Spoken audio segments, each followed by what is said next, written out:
Welcome back to the GCC Podcast powered by GatewAI. I'm your host, Suchita Vishnoi, and today we are joined by someone who's spent the last 2 decades building and scaling engineering ecosystems across some of the world's biggest tech and fintech players. Rohit Ramanand is Senior Vice President of Engineering at FIS. FIS is a global leader in financial technology, powering innovation for banks, capital markets, and fintechs across 100 plus countries, where Rohit is leading the modernization of the company's global banking platform. From Infosys and Walmart to New Relic and now FIS, Rohit's journey is all about building for scale and building with purpose. Welcome, Rohit. I'm excited to have you here on the podcast. Thank you, Suchita. It's great to be here. Great to be part of this podcast, and looking forward to the conversation today. Thank you.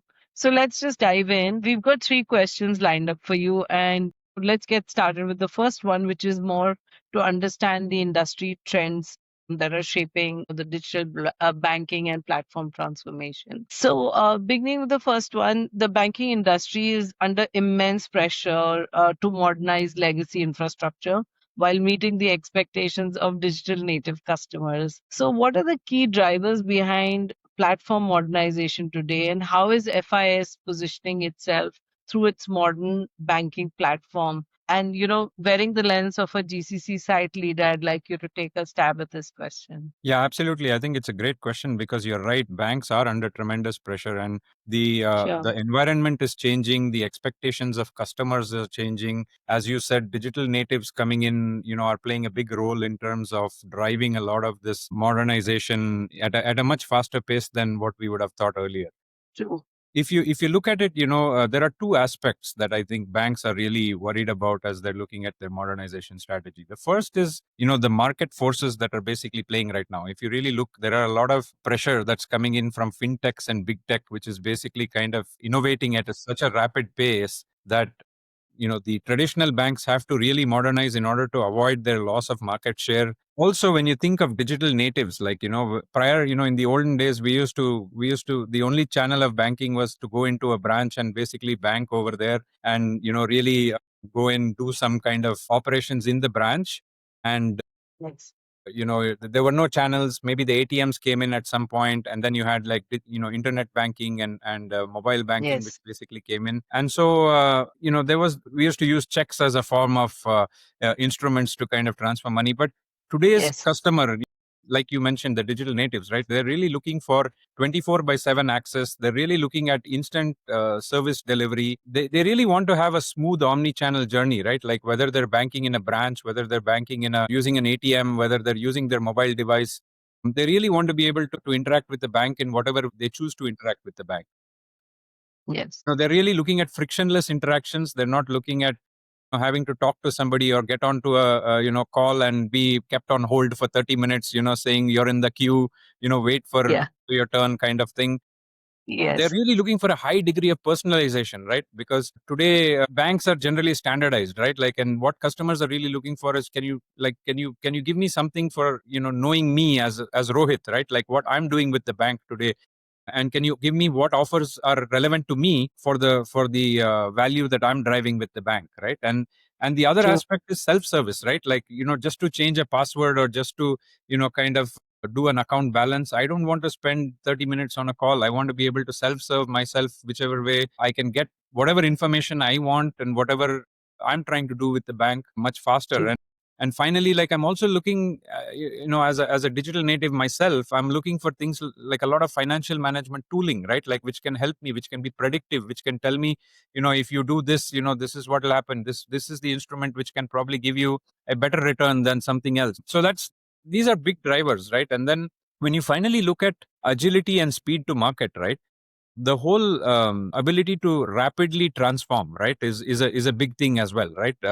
Banks don't have a lot of time. They can't take 5 years to go through a modernization program because of the competition which is out there. Yes. They're really looking to figure out how can we do rapid development, how can we get to test and launch Yes. faster, how can we be non-monolithic and more API driven, so the same APIs can be used across internet banking, across an ATM, across a branch banking. So you can leverage some of the infrastructure that's actually used out there as well. And last but not least, I think the whole AI paradigm which has come in has shifted things, dramatically in terms of Even how can faster. we automate, right? Like how can we remove mundane tasks out of the things that bankers generally do today and customers also do in some cases, and how can agents kind of take over and start to do some of those. So I think there are some very very key drivers for banks to really look for quick modernization. Yeah, thank you so much, Rohit. I think you touched upon a lot of these. And like there's this old saying that says, time is money. I think no one better than banks know this while this whole transformation is happening,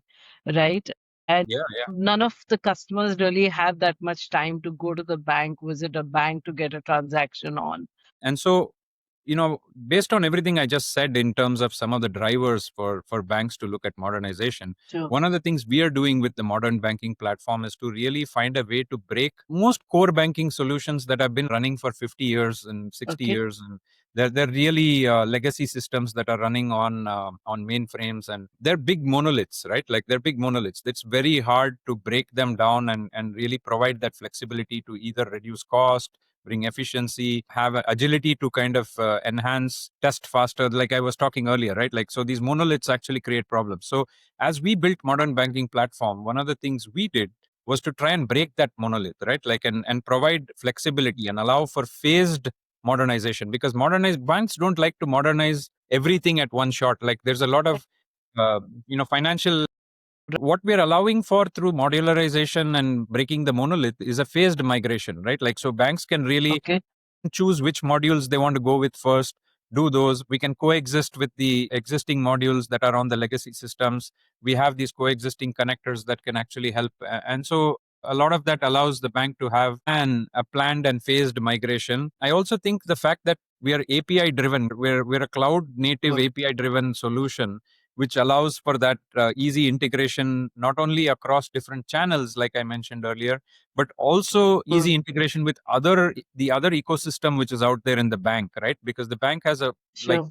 core system, and then there are a bunch of other systems that they have. That integration becomes a lot easier when things are API driven, because you just set the right contracts and you can actually do that pretty easy. So I think with MVP, it's like three things, right? The ability to phase your migrations, the ability to quickly develop and kind of go live, and the third is to basically interoperate between your legacy and your modern system, because that is going to be the reality over a few years as you go through a phased migration. So Okay. that's a little bit in terms of how we're helping to drive some of the change. Thank you. Thank you for sharing that.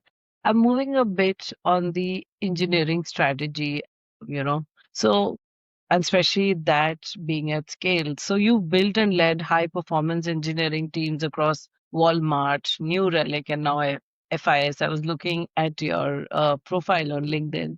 So, what principles or frameworks have guided your approach to engineering leadership, particularly when balancing speed, quality, and innovation at a global scale?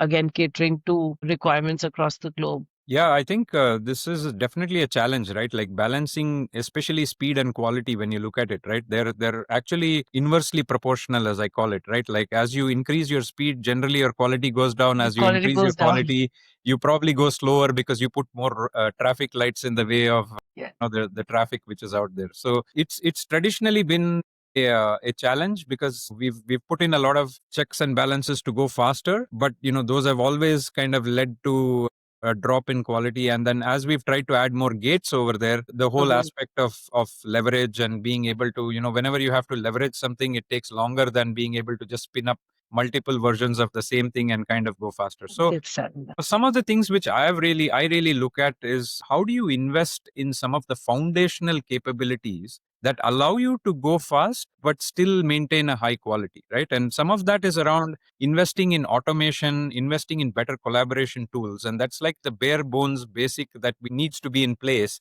in order to, Sure. it's like building the foundation of a building and then trying to build like multiple floors on it. If you try to go to put the fifth floor first without a strong foundation, then your building is going to be shaky and it's going to probably fall over pretty easily. So really investing in that in that tool set, really investing in that capability to automate is very, very high.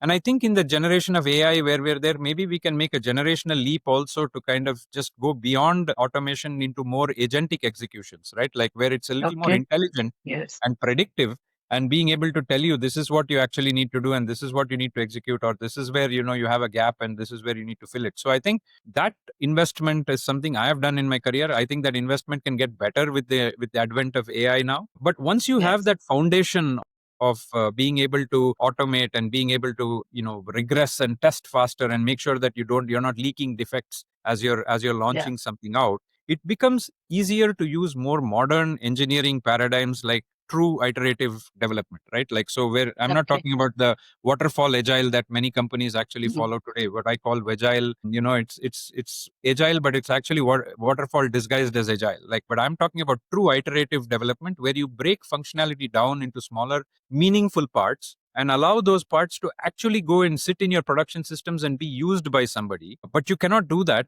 unless you have an ability to actually come back, take feedback, come back in the feedback loop, rapidly test, rapidly release, and rapidly make changes. And that's why the foundation becomes important.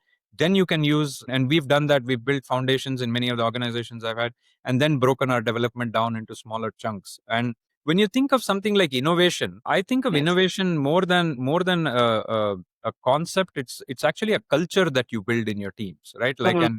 and when you think of it as a culture, I think many times we get confused between innovation and invention, and we think that every Mhm. innovation needs to be an invention. It actually doesn't. And Yeah. these two are different paradigms, and inventions could be a subset of innovation. But I really look at innovation as something that you do all the time, right? Like everybody does it in an organization and you do it all the time. Anything and Improvising. Yeah. everything that you do, you need to look at it as an ability to innovate, as an ability to do it in a more efficient and better manner than you did it Better the way. previous day.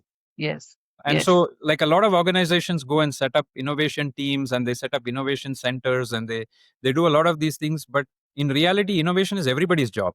You need to be innovating every day in your job that you do. And so it's really important to build that kind of a culture that encourages everybody to innovate in everything that they do, get better at what they do, and also measure what they're doing, as well as recognize and reward that behavior, right? Like, so if somebody is actually innovating in all the little tasks that they're doing every Sure. day, you need to be able to go back and make sure that you're rewarding and recognizing that behavior so that it continues to foster that culture through the organization. So I think those are very important.